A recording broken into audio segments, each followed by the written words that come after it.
Well, hey, glad to see you today. A little bit different background. Back in the office again. Is that good or is that bad? Anyway, glad to see you today.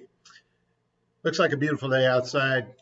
I hope it's one that allows you to do the things you want to do today in a good way.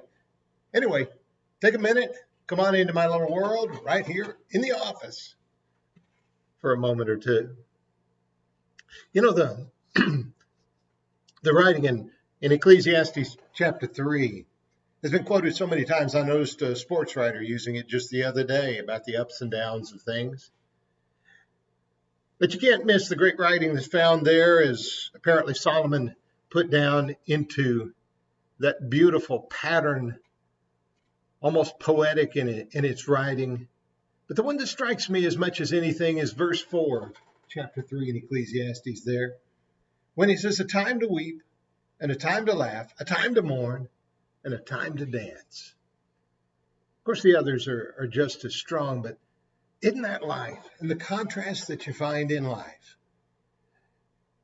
We look at the year that is nearly behind us now, and we wouldn't have imagined how this year could have turned out like it did. We began with excitement and all of that, and then suddenly about March of the year, maybe a little bit earlier, we got warnings, and then March of the year, everything turned south, and since that time, we've just wondered what in the world is going on.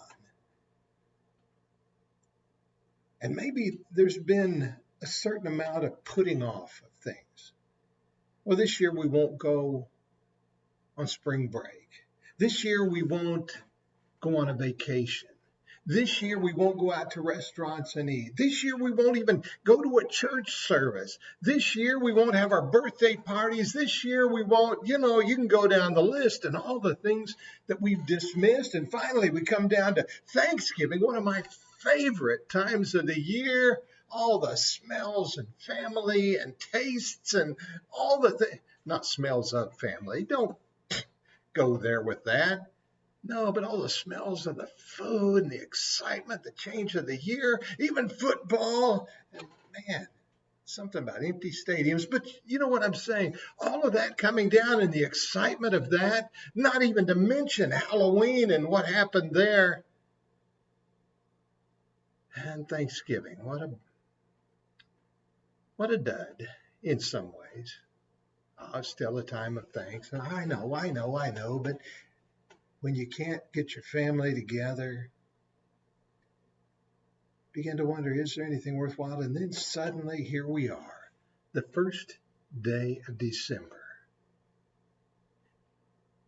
Can't you hear Angela Lansbury singing in Mame?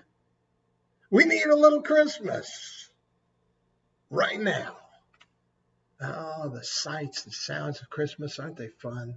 I know a lot of people attribute it to the birth of Jesus, and okay, go ahead if you want to. I know that's probably not when he was born, and we're not having a big religious celebration or something like that necessarily, but maybe that inspires you a little bit, the gift of God, or you just the whole attitude and the things that have taken place, Santa Claus, down the chimney, bags of toys, Christmas lists and wishes, family, and so many things. It's a time of giving, the bells ringing out on the streets, colors everywhere, trees being lit up, whole streets with decorations and lights around back. What an amazing time. And the songs of the season. How marvelous. There are those that are long-time religious ones. They're beautiful.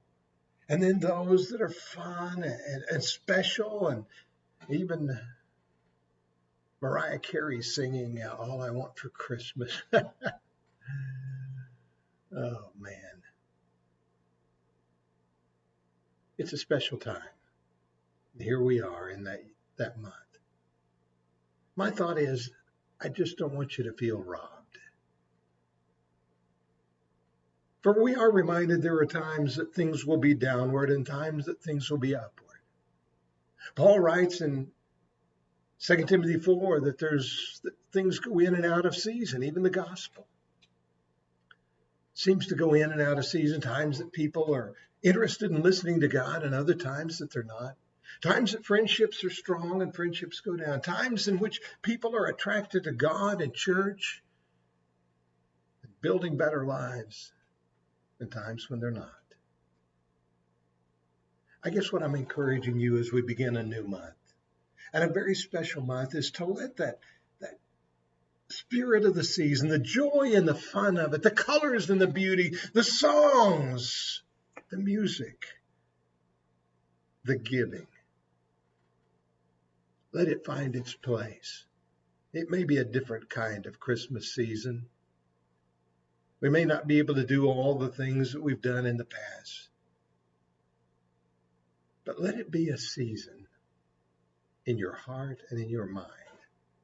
Let it be a kind of season in your spirit that lifts you beyond the doldrums of a pandemic and other problems. And remember how special it is to be able to give, to share, and even to yourself receive and be blessed. One more reminder. We're reminded that Jesus was quoted to have said, it's more blessed to give than to receive. Let it be a season of your giving of yourself and other ways too. And lift the joy of the of the season and the spirit of the season. And let's have a little Christmas now. Hey, thanks for being with me today. We'll have more to say down the way as we begin this great month and all the fun that goes into it. Let's have a great, great time. We'll share more a little later.